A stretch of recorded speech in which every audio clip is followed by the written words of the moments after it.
Here's I think the most destructive part of this entire victim mentality that you see taking over the Democratic Party and represented in Biden's speech, Larry, is I think one of the healthiest things, the best things that we can tell our young people is, whether you were dealt a great hand or a crappy hand, you should feel gratitude. Nobody is made better by feeling like they are a victim and they are owed something.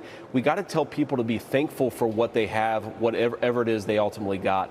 And I think that's just such an important lesson that all leaders should be teaching. Joe Biden, unfortunately, is teaching the exact opposite. In his bid to be chosen by Donald Trump to be one of his primary ass-kissers, J.D. Vance made sure to tell black Americans that they should be thankful for the systemic racism that they experience.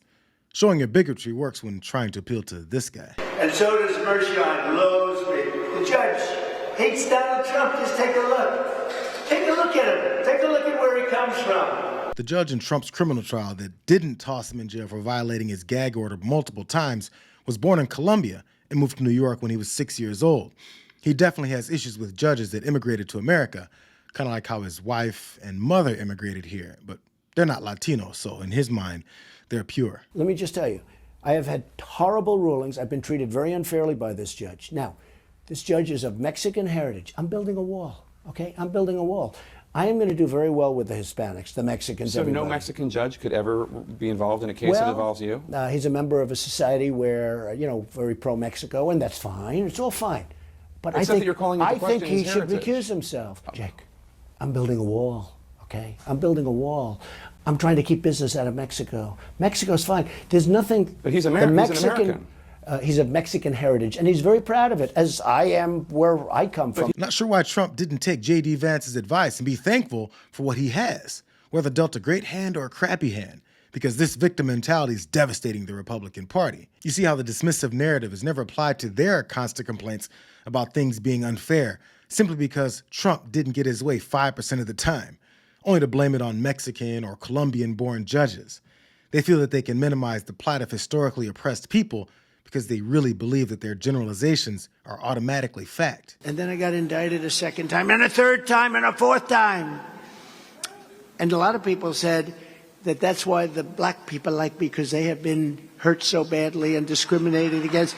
And they actually viewed me as I'm being discriminated against. There's more than one way to tell people that you think black folks are criminals and should be identified that way.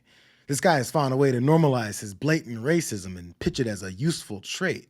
With Trump, there is nothing there substantively because of his own history that would tell me that I would have something to gain with him. And that's been proven time and time again as you listen to him talk to black people as if they're not there. And that, when I hear him say the black people, it reminds me of some 1950s redneck. Exactly. Who's referring to them, other, even though they're in the room.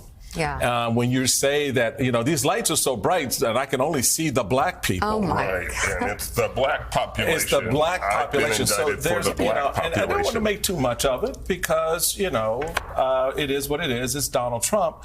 But I think it also says a lot about the narrative that he puts out there, that he thinks so little of the black community, that he can get our vote with, giving us greater access to menthol cigarettes and a nice pair of gold lame sneakers. And when the dictatorial racist gives his narrative, his closeted bigots emerge with their twisted beliefs, hoping that their fealty will please their king. Even the sneaker thing. I was on social media last night.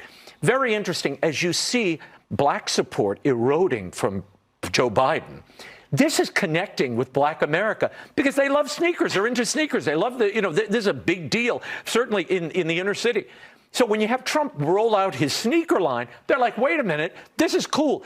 He's reaching them on a level that defies and is above politics. The culture always trumps politics. And Trump understands culture like no politician I've ever seen.